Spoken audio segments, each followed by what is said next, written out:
नमस्कार दोस्तों, स्वागत है आपका आपकी अपनी वर्चुअल लैब चैनल पर। जैसे कि आप जानते हैं, आपकी 9th क्लास का मोशन चैप्टर चल रहा है। मोशन चैप्टर का आज दूसरा एक्सपेरिमेंट यानी कि एक्टिविटी नंबर 8.2 लेके हम आए हैं, जिसमें हम आपको ट्रेन ट्रिप पर ले जाने वाले हैं। ये देखिए, हमारा प्लेटफॉर्म आ गया है और हम यहाँ ये जो एक्टिविटी में पूछा गया है वो चीज़ों को डिस्कस करेंगे और वो चीज़ों को समझने की कोशिश करेंगे। तो ये देखिए, ये रेलवे प्लेटफॉर्म है और उसके ऊपर आप दो पटरियाँ देख रहे हैं। ये पहली है और ये दूसरी है। आपके लिए यहाँ आपको बहुत ही डिटेल में समझाने के लिए हमने बहुत से इसमें फीचर्स रखे हैं, जिससे आपको सब कन्फ्यूज़न, आपका सब डाउट्स जो है वो क्लियर हो जाना चाहिए। ये देखिए, यहाँ हम पहली ट्रेन को लेकर आते हैं। बरोबर देखना, हम जहाँ कह रहे हैं कि आप ध्यान दें, वहाँ कृपया ध्यान देना, आपको ज़्यादा समझ में आ जाएगा। ये देखिए, ये पहली ट्रेन आ रही है। ये पहली ट्रेन पर मैंने क्लिक कर दी, ट्रेन नंबर 1 पर। बरोबर समझिए और देखिए, ठीक है। अब मैं दूसरी ट्रेन पर भी क्लिक कर रहा हूँ, मतलब कि आपके सामने दो ट्रेन का सीन आएगा। ये पहली ट्रेन हमें जब दिखाई देगी तो मैं दूसरी ट्रेन पर क्लिक कर रहा हूँ। ये देखिए, ये मैंने क्लिक कर दी, ये दूसरी ट्रेन भी आ गई। अभी दोस्तों आप बरोबर देखिए, बरोबर समझिए कि दोनों ट्रेन की स्पीड में कुछ अंतर है। कोई एक ट्रेन ज़रा फास्ट दौड़ रही है और एक ट्रेन ज़रा स्लो है, ऐसा आपको लग रहा है। बरोबर आराम से ध्यान से देखिए। ये जो है, ये चीज़ है जिसके बारे में हमने आपको पहले क्वेश्चन किया था एक्टिविटी नंबर 8.1 में, लेकिन उसका जवाब हम ये वीडियो के अंत में देंगे। आप ये पूरा सीख लीजिए पहले कि आपको ये यहाँ क्या समझ में आ रहा है और आप क्या देख रहे हैं। ये देखिए, साफ बात है, पीछे वाली जो ट्रेन है वो थोड़ी फास्ट भाग रही है, आगे वाली ट्रेन है वो थोड़ी स्लो है। तो इसका हम डिस्कशन आगे करेंगे। और ये हमने आपको जो दिखाया वो हमारा पहला सीन है, सीन नंबर 1। अभी हम आपको सीन नंबर 2 में लेके जा रहे हैं। ये सीन नंबर 2 में मैं क्लिक कर रहा हूँ। ये देखिए, हमारा दूसरा सीन आ गया। ये दूसरे सीन में क्या है, अच्छी तरह से पहले समझ लीजिए कि एक रेलवे कंपार्टमेंट का डिब्बा है और उसके अंदर आप बिल्कुल विंडो के नज़दीक बैठे हैं। ये आप ट्रेन के अंदर है और ट्रेन की अंदर से आपकी ये विंडो के पास आप बैठे हैं और आपके पास वाली पटरी पर एक और ट्रेन खड़ी है, जो ये ट्रेन है और ये आपको दिखाई पड़ रही है।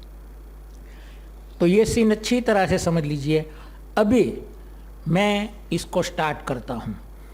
कौन स्टार्ट हो रहा है ये जजमेंट आपको लेना है, बाद में मैं कहूँगा। ये देखिए, मैं स्टार्ट क्लिक कर रहा हूँ, ये स्टार्ट क्लिक हो गया। अभी आप देखिए कौन चल रहा है, बरोबर अच्छी तरह से ऑब्जर्व कीजिए।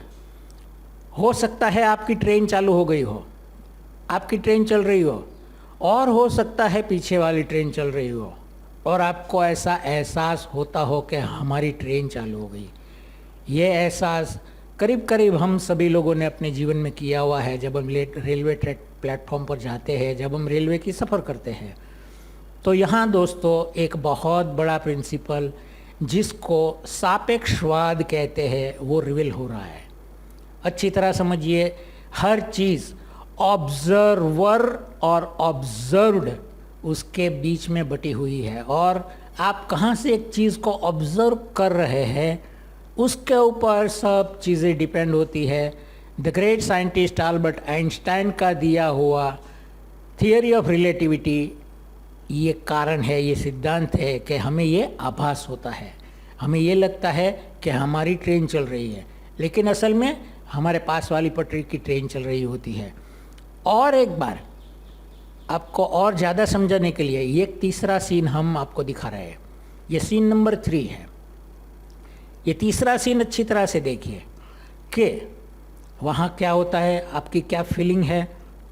अब आपको डिसीज़न लेना है कि आपकी ट्रेन चल रही है या बाहर का कुछ चल रहा है। तो ये सीन 3 में मैं जा रहा हूँ। ये देखिए यहाँ मैं क्लिक कर रहा हूँ, ये तीसरा सीन आ गया।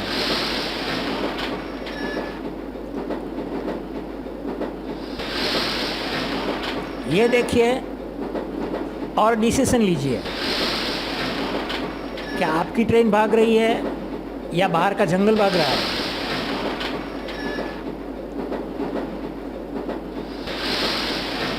अब हम पूरा रिस्टोर करके फिर प्लेटफॉर्म पर वापस जा रहे हैं। तो दोस्तों, पहली एक्टिविटी में 8.1 में हमने आपको पूछा था कि आपका दोस्त जो क्लासरूम के बाहर कूद रहा है उससे आप पूछिए कि भैया क्लास की दीवारें जो है वो स्टेडी है या मूवमेंट में है, वो चल रही है या स्थिर है।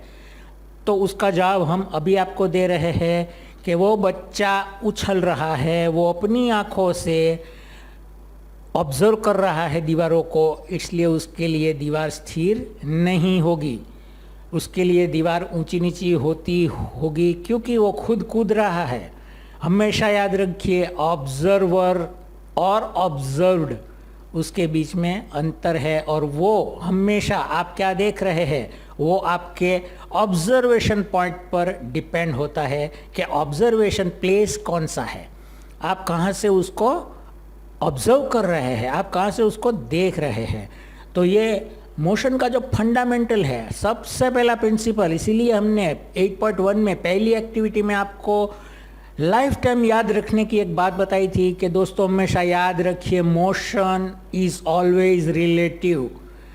जो गति है वो हमेशा सापेक्ष होती है, गति कभी भी निरपेक्ष नहीं होती।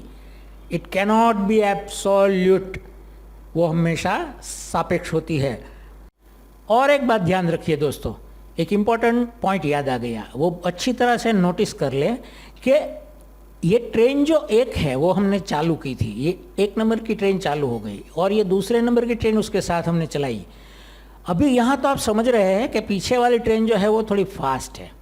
अभी एक कल्पना कीजिए, एक सिनारियो अपने दिमाग में सोचिए कि ये जो पहली ट्रेन में उसमें आप बैठे हैं और दूसरी ट्रेन में आपका दोस्त बैठा है, और ये समझिए कि पीछे वाली ट्रेन और आगे वाली ट्रेन दोनों की ही स्पीड एकदम सेम है। तो उस सिनारियो में क्या होगा आप सोच सकते हैं? वो सिनारियो में आपका दोस्त आपको स्थिर दिखाएगा। बराबर अच्छी तरह से समझिए, ये दोनों ट्रेन जब एक ही स्पीड में चल रही हो और ये ट्रेन पहली ट्रेन की बारी से आप अगर दूसरी ट्रेन में झांक रहे हैं तो आपको दूसरी ट्रेन में बैठा हुआ आपका दोस्त स्थिर दिखाई देगा, स्टेडी दिखाई देगा। ये बात अच्छी तरह से समझ लीजिए, और आगे के एक्सपेरिमेंट में ये भी हम आपको दिखाने जाएंगे। लेकिन यहाँ ये पॉइंट आप अच्छी तरह से समझ लीजिए कि ये ऑब्जर्वर कहाँ है उसकी ऊपर डिपेंड रहता है। अभी एक और सिनारियो सोचिए कि आप और आपके दोस्त सेम स्पीड से चलने वाली ट्रेन में बैठे हैं, तो आपके लिए वो स्थिर है, उसके लिए आप स्थिर है, लेकिन आपका एक और दोस्त यहाँ प्लेटफॉर्म पर खड़ा है, ऐसा समझिए। तो उसके लिए आप दोनों दोस्तों उसके लिए मूव कर रहे हैं, गति में है, क्योंकि पॉइंट ऑफ ऑब्जर्वेशन चेंज हो गया है। आपका तीसरा दोस्त एक स्टेडी जगह में यानी कि प्लेटफॉर्म पर खड़ा है, और आपके दोनों दोस्त एक मूविंग जगह में यानी कि ट्रेन में बैठे हैं जो एक स्पीड से एक साथ दौड़ रही है। इसलिए आप एक दूसरे को स्थिर समझते हैं, दिखते हैं, लेकिन तीसरा आपका दोस्त है उसके लिए आप बिल्कुल मूवमेंट में है, नेचुरल मूवमेंट में है। तो दोस्तों ये था सापेक्षवाद का एक सिद्धांत जो आज हमने आपको रिवील किया। आगे पढ़ाई में आपको बहुत डीप में जाना होगा उसमें, लेकिन ये मोशन के चैप्टर के लिए काफ़ी है। दूसरी एक एक्टिविटी बहुत जल्दी आ रही है, देखना भूलिएगा मत, एक भी वीडियो मिस कीजिएगा मत मोशन चैप्टर के। Again thanks a lot for watching the video.